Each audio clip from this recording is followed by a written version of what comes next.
Hey world, it's Hood Girl Gone Good, your clinical plug, licensed therapist. Today we're going to talk about why therapy alone isn't enough. You know, oftentimes there's an inaccurate viewpoint concerning therapy, that it's just talking. There is such a thing as talk therapy, but we'll get to that in another segment. So talking alone in therapy is not enough most times, because there's the honest self-appraisal that's needed. Honest self-appraisal is me looking at all of me, the good and the bad. Sometimes we have a tendency to only focus on what's good about us and only bring that to the forefront. But what's good about me isn't causing a lot of problems in my life.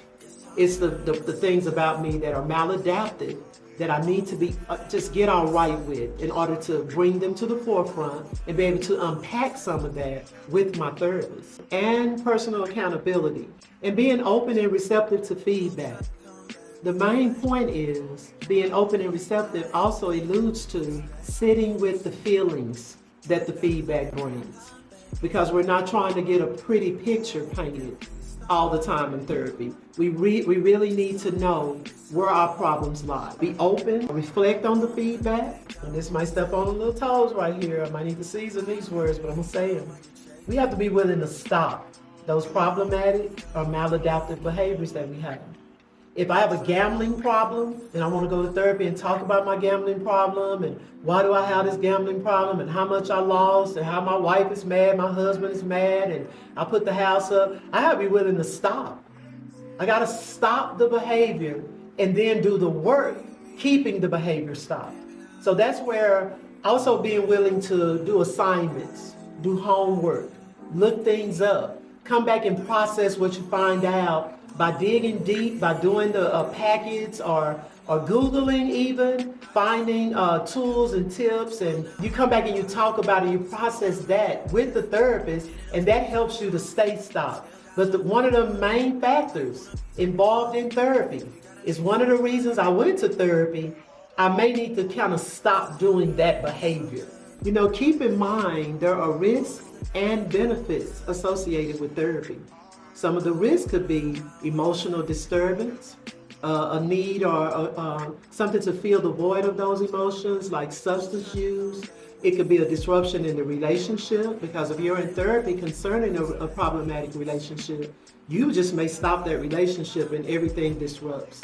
So there are benefits as well, such as emotional wellness, mental health, the rapport with your therapist.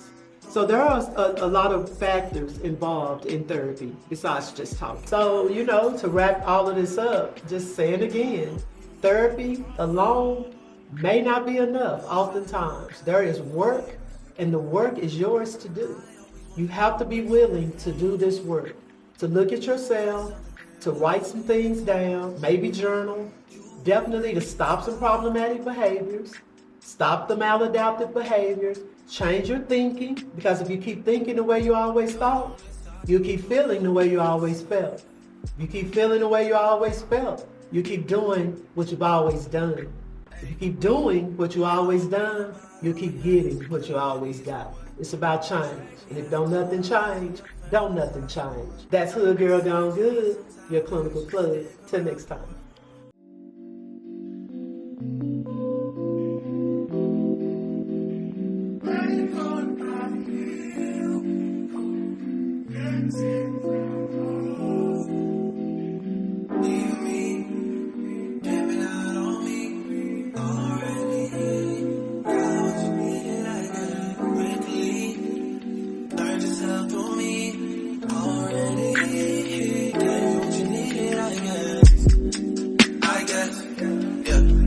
I'm not with nobody, cause I don't wanna hurt nobody.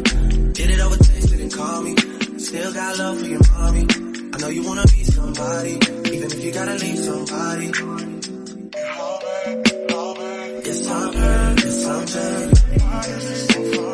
Most of the things I don't wanna say. I won't be around while you trade.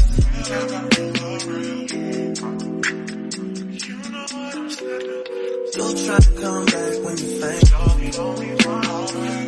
always wanted to, but it's dangerous. You got something real, not bad.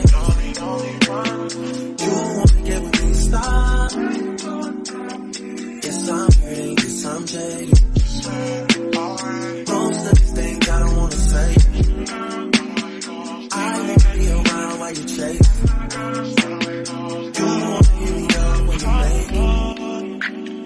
You tryna come back when you're famous.